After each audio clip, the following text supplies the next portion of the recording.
Smo na transfuziji v Izoli, Centru za transfuzijsko dejavnost.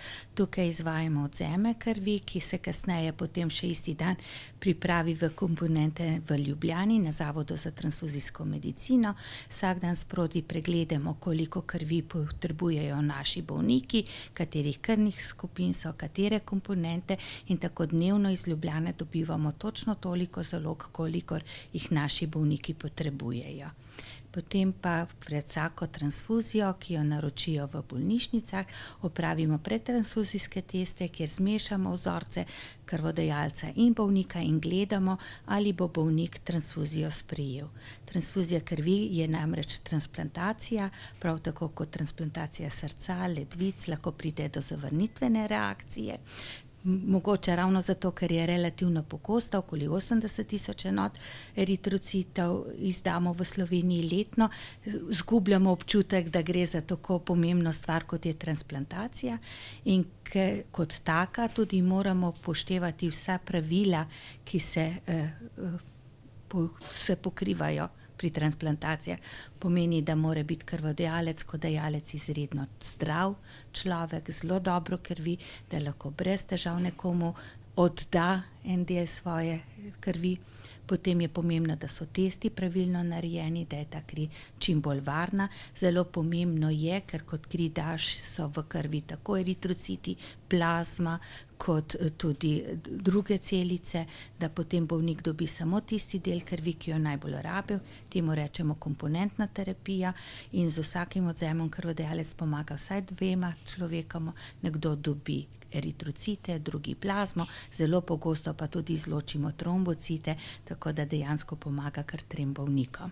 Žal, če nekdo kri potrebuje, jo potrebuje več kot eno enoto, tako da imamo bolnike, ki potrebujejo v svojem zdravljenju izredno veliko enot, zlasti hematološki bolniki, ki praktično vse obdobje svojega zdravljenja potrebujejo 4 do 6 enot mesečno, to se pa kar z leti nabere.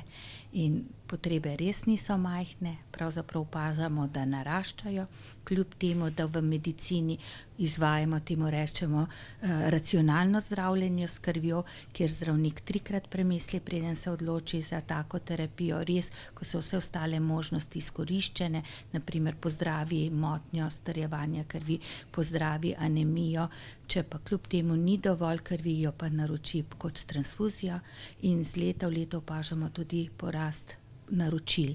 V letošnjem letu v Izoli pazimo skoraj za 6% več izdanih enot kot leto poprej. Da vse to zagotovimo, pa seveda smo odvisni samo in edino od krvodajalcev, od tistih ljudi, ki so zdravi, ki jim nič ne manjka, pa vseeno pomislejo na bolnika, pridejo k nam, pustijo, da jih zbodemo in dajo en del svoje krvi samo za dobro nekoga, ki ga pravzaprav ne poznajo, kajti kdo to kri dobi, vemo samo mi na transfuziji, mi vemo, koliko jim je pomagala, krvodajalci pa nam zaupajo. In ker vidite, kakšne potrebe so, kako smo pravzaprav odvisni od zelo številnih krvnih skupin, ki jih opisujemo na eritrocit. Teh je danes čez 36 skupin, na katerih so opisali 342 različnih antigenov, kar po drugi pomeni, da pri taki transplantaciji vsak pacient ne sprejme vsako kri. Smo zelo, zelo odvisni na hiter odziv krvodajalcev, ko jih kličemo prav določene krvne skupine, po drugi strani pa smo zelo veseli, kadar pride do take akcije, kot se sedaj organizirate tukaj na Obali, ko pridejo mladi ljudje, polni energije, pripravljeni, si želimo, da je njihova izkušnja prvič čim bolj prijetna, zato da se bojo kasneje tudi vračali, ne glede kater konec Slovenije se bojo vrnili ali pa dobili službo. Čau, sem Nika, študiram na FHŠ-ju, MJP, in drugič dajem kri, nič ne boli, ful je dobro, in zakaj ne bi pomagali, nikoli ne vemo, kdaj bomo tu mi rabili kri. No, jaz sem Tina in študiram biodiverziteto.